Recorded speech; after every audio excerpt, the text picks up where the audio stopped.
Alright, good morning everyone. Today I want you to think about how much time and effort you've devoted in your life to pleasing other people. So I know that I've spent quite a bit.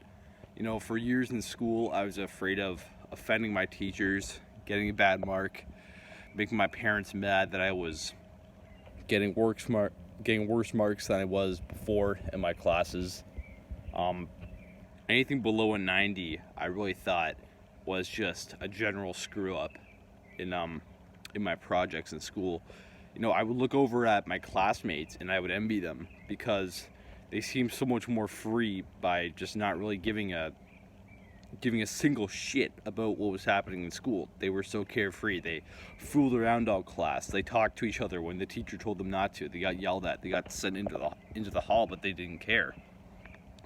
I tried to cope and say that they were being immature and whatever, and I was just setting myself up for a good life by paying attention in school, right? I thought that I was going to pay attention in school, and I was going to get good marks, and I was going to get scholarships, and I was going to go to like a good college and get a good education and get a high-paying job, and then live the rest of my life in like some penthouse, looking down on the peasants as I worked as like a lawyer or something.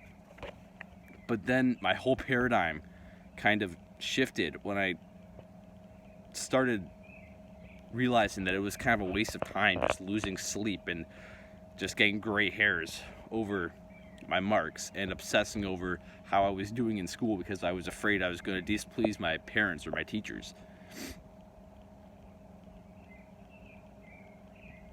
And that's when I realized an overarching truth about life, that there's really no point in obsessing over those things you can't control, like what my teacher thinks of me, if my parents think I'm doing well in school or not, if I live up to my parents' expectations of who I should be. Stuff like that. There's really no point in obsessing over it because I can't control it. It's also a further waste of time because why are you relying on their validation to begin with? And that's what today's video is about. So I'm going to show you how to stop trying to live to please other people and seek their validation for kind of a validation of yourself, right? Today I'm going to talk to you about why that's a complete waste of time and what you can do about it. So, other people's opinion, you have to understand, other people's opinion of you and their support for you and how they think of you is not worth trying to earn, nor is it essential for life, okay? You have to get that into your head and you have to practice it if you want to live a fulfilling life. You cannot rely on other people's judgments about you to live a good life. It might help to get like feedback on your character, if like a friend of yours says that, well, maybe what you did there is a little bit out of line, and maybe that's not conducive to a good character or to being kind or to being loving. If like your friend or a family member says that, maybe, yeah, that's helpful because they're giving you feedback on your character, but you can't rely on that for the validation of your own self in life. So you only really have 80 years on this earth, right? That's the average lifespan. It'll probably go up, but you should really only spend it on what you find truly meaningful and the mark that you want to leave on the world. So you should only spend your entire life trying to pursue your purpose. That is all you can really do. That's the most meaningful thing you can do, is to try and leave your own mark on the world. So your purpose and how you carry it out it's an extremely metaphysical and spiritual concept. It's a matter of religion almost. It's your true purpose and what you choose to do with the rest of your life is a deeply personal thing. It's something that you can only really know if you align yourself with God. So what is God? Well, God is who you have to align yourself with to discover your purpose. So God is, my definition of God at least, is your creator and this animating spirit that guides you to adventure and gives you life, right? At least how I see it, God is who created us. And God is the one who has planned out all of our lives. God knows exactly what's going to happen every single day, every single moment. He planned out the entirety of reality and everything that would happen in every place at every time. So God, because he knows everything, he's who we have to align ourselves with if we want to live out our purpose, because God knows exactly what our purpose is and exactly how we should live it out. So that's the essentiality of aligning ourselves with God. He also guides us. He also gives us life. So we owe it to him.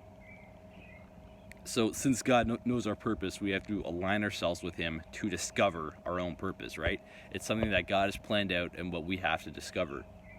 So once we consider our reason to exist and kind of our place in the universe, right? Our raison d'être, the fragile judgments of other people, they kind of crumble to dust. They mean nothing, because this is only between you and God.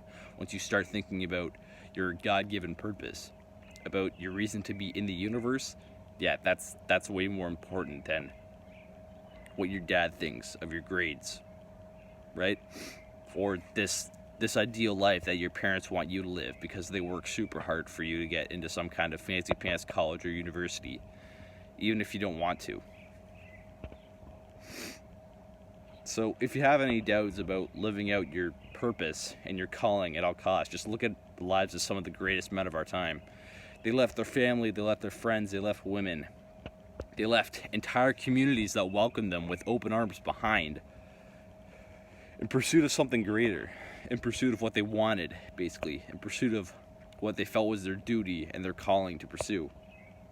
They realized that they weren't all that they could be, and that they could always take it one step further towards their purpose, towards being more fulfilled. And they always took that step. And regardless of at what stage in their life they died a really happy man, regardless of whether they fulfilled their current mission or not. Because I've said this before on this channel, but you're never going to make it. There's never going to be a time when you've done everything that you should do in life. There's always going to be a new challenge, a new mission. And when you die is basically when you stop pursuing those things.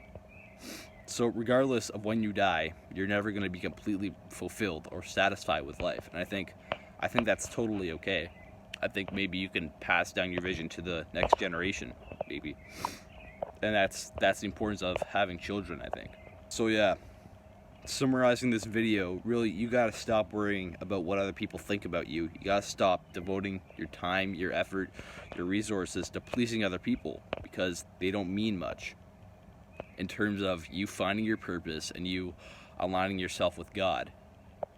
Really, the only two things that matter in this life is getting closer to God and living out his plan for you. Think of the story of Abraham.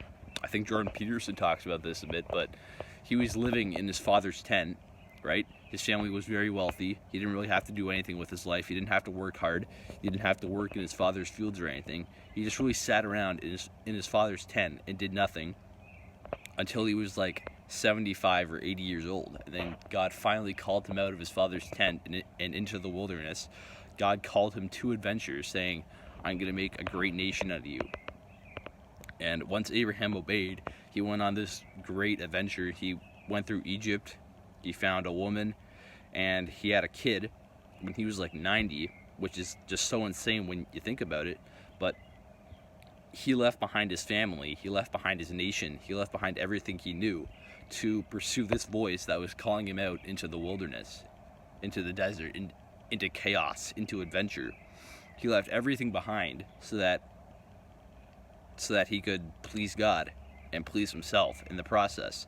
And like I said, those are the only two things that really matter in life. So you really got to get that into your head, and you got to explore what your purpose is, what your calling in life is, what the mark that you want to leave on the world is, before you start to make those tough decisions and have those tough conversations with other people, which is the actual step for this video. Is, well, first of all, find your purpose. I already made a video on that, but basically your purpose is what you want to see completed by you within your lifetime.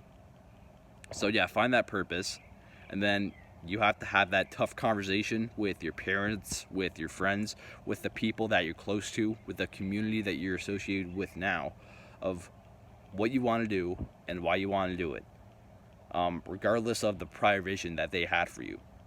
So what you want to do with yourself and what your parents want you to do with yourself may not line may not line up, but you're basically a pussy. You're basically a wimp if you're not going to pursue for the rest of your life the vision that you have for yourself, regardless of what that looks like.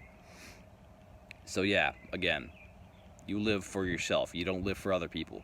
You live for yourself, and primarily you live for God, because your purpose is what God is calling you to do. So this is going to be a painful process. You're going to disappoint a lot of people. You're going to get close to a lot of people. You're going to make some friends. You're going to get some women. You're going to have new family members. And you might have to leave them behind. I mean, you don't want to be irresponsible about it. I mean, you don't want to pull... If you're a father and you have kids and you feel like your calling is to leave them behind and move to like a different country and just to pull out the safety net underneath them and to leave them without a father, if you think that that's your purpose, you're probably just being a coward, right? You don't want to leave people behind who are depending on you. You at least want to support them as long as they're under your protection. But it's better to be a fulfilled man in constant struggle than a broken, inauthentic, unfulfilled man in just perpetual comfort, right? It's the difference between a nomad and, I don't know, a lawyer with a stable job. You know, the lawyer, he paid attention in school, he got really good marks because his parents were telling him to. He studied really hard in law school because his parents were telling him to, and because they worked super hard to get him where he is now. So he found it his duty to do that. But you can envision him, that wealthy lawyer, sitting in his penthouse apartment, looking out over the city, and really thinking that he's done nothing with his life, that he's bored with life, that he's turned down so many other opportunities to do so many great things in favor of just getting a stable job where he could be this contributing member of society, right? Because he's only been living for other people. He's only been living for his parents to get good marks. He's only been living for the college to finish his courses. He's only been living for his children's expectations of him to find a stable job. So compare that to like a nomad living in the desert who really from the time he was a boy was an explorer, was an adventurer, was just doing what he wanted to do with himself. That nomad probably has so much better mental health. He probably feels so much more fulfilled than this hypothetical lawyer who just lived his life for other people and did what he felt that he should do for his entire life, compared to, again, the nomad, the adventurer who travels the land, who doesn't really have a home, but is always in pursuit of his purpose, whatever he feels that is. And he's getting so much more life experience. He's probably so much more happy with himself. He probably feels so much more fulfilled. Like he would probably be happy with dying tomorrow, this hypothetical nomad, because he's done everything that he wants to do in life, and he's still living out his mission with like no exceptions. So yeah, better to be the fulfilled man in constant struggle who's always suffering, but you're still fulfilled, rather than this broken, inauthentic, systematized loser who's in perpetual comfort, who always feels uncomfortable with yourself and can't look yourself in the mirror and call yourself a man because you only lived for other people. So yeah, I think I've talked for long enough. Yeah, that's the actual step. Go ahead and find your purpose and start pursuing it like an absolute animal. Just get after it. So yeah, like and subscribe. Go watch my video on finding your purpose, obviously. Go watch my other videos on, self-intimacy and really living a good life. And yeah, subscribe if you want to keep updated on videos like this and get some more wisdom as I share it with you, as I keep on learning. And yeah, I'll see ya.